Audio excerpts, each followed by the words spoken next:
In grandmother's lush garden, Milo joyfully chases Trixie. Trixie darts mischievously toward the mysterious hollow of an old tree trunk. The old tree trunk stands silently.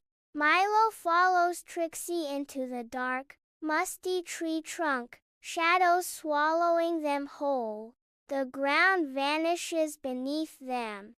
They fall into a shimmering portal. Disoriented, they plunge into the unknown, the portal's light distorting their features. Milo and Trixie step into the Whiskerwilds, a hidden world pulsating with feline life. The air buzzes with countless conversations and hurried footsteps, a symphony of feline chaos. Overwhelmed by the sheer energy and spectacle, Milo and Trixie stand frozen, lost in the heart of the feline city. Milo and Trixie stand before Princess Pippa, a regal Siamese cat.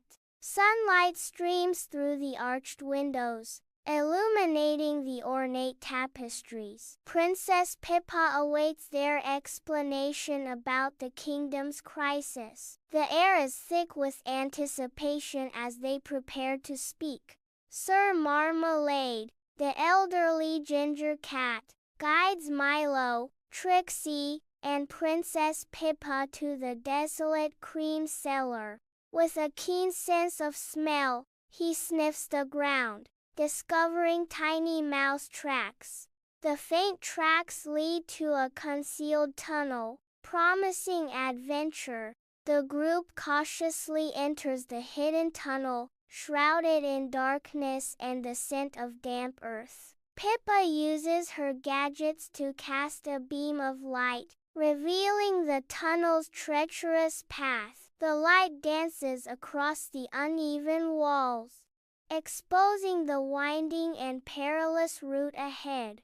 Milo studies an ancient scroll, his focus intense. His eyes widen as the scroll reveals a hidden map. The map promises the location of a secret mouse city. Milo, Trixie, Pippa, and Marmalade halt before a seemingly random heap of yarn. Upon closer inspection, the yarn reveals itself as a cleverly disguised gateway to the Mouse City. The group moves through the crowded streets of Mouse City, a hidden world teeming with secrets. Tiny shops overflow with minuscule goods, each corner whispering tales of a world built for the small. The air buzzes with hushed conversations, revealing a brewing rebellion against the cat kingdom. Furtive glances hint at years of unfair treatment, now igniting a spark of defiance. Milo stands before Mortimer, the shrewd mouse leader. Mortimer's eyes narrow, his whiskers twitch with impatience. Milo attempts to negotiate, but Mortimer refuses to listen. Princess Pippa stands before the court, a small device gleaming in her hands. Sunlight streams through the stained glass windows, illuminating the device. She demonstrates the device, then gestures towards the dry fish fountain. Under the cloak of night, Milo and Trixie stealthily re-enter the dimly lit Mouse City, where shadows twist and turn. Whiskers twitching, they navigate the labyrinthine streets, sensing unseen dangers at every corner. Each step is a gamble, each shadow a potential threat, as they narrowly evade patrolling rat guards. In the heart of Mouse City, Milo stands defiantly before Mortimer, hoping for a peaceful resolution amidst the city's ongoing rebellion. Milo pleads, "Mortimer, this doesn't have to end in bloodshed. We can compromise." Milo proposes fair treatment for our people, an end to the oppression. In exchange, You get the crystal and the rebellion ceases. Milo returns triumphantly, clutching the crystal tightly in his paw. Pippa, with determination in her eyes, manipulates her gadget, aiming it toward the empty fish fountain.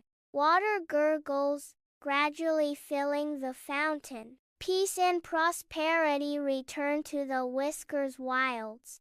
In the heart of the Whiskerwilds, a vibrant celebration bursts forth, a testament to unity found. Once adversaries, they now collaborate, their actions a symphony of cooperation. Harmony fills the air. Milo and Trixie reappear from the hollow tree trunk, forever marked by their adventure. They step back into grandmother's garden, stepping into a world transformed by friendship.